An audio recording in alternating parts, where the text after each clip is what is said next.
Project Resources Group is a management consulting firm, and we focus primarily in the telecom industry, and then specifically we focus for the cable TV companies. We have about 130 employees across the United States, and also we have a center in Costa Rica.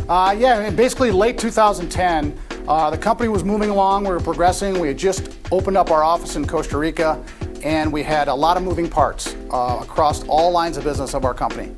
My partner approached me and he asked me if I would be interested in basically starting the process for buying him out. We initiated the documentation for that, and then it kind of hit me like a cold slap to say, I got to get some help. Well, when I met with Mike, he basically had told me, he gave me some assurance that he'd kind of been in my position before, where he actually had gone through working for someone else and then actually buying out this other person. So that kind of gave me a little insight and some confidence to say, hey, maybe this guy's already kind of been down the path I'm looking at and I'm facing. What I didn't want to do is I didn't want to get another year or 2 years down the road and have made some decisions that were poor that could have been avoided had I got some outside help from a business coach. So I then took the leap and then joined CEO Club. I took the schedule that the CEO Club group was following.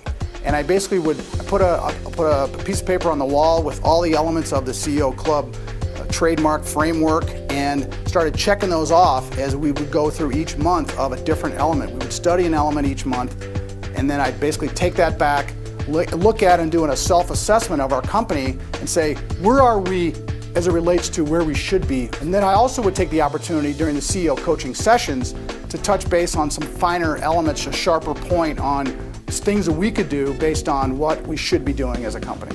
In late 2012, Mike Tafoya approached me about thinking about strategic planning for 2013. We have some remote people, so I asked them to come in for a 2-day session that Mike facilitated. And the early results of that session is that people have adopted what we talked about during the sessions, and they're honoring their budgets that we put together and developed.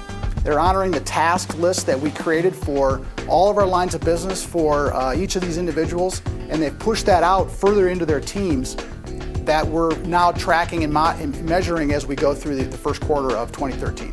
You know, as I ascended to the new role with the company moving beyond a kind of a dual ownership, dual management perspective into a single owner, single presidency, if you will, I reflected on the company growth, and I appreciated the efforts of all the teamwork and all the coaching I had experienced.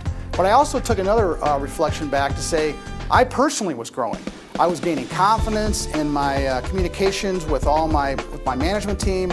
I was gaining confidence with my communication with my clients, and I had moved past that kind of fear factor that I was looking at before this transition happened.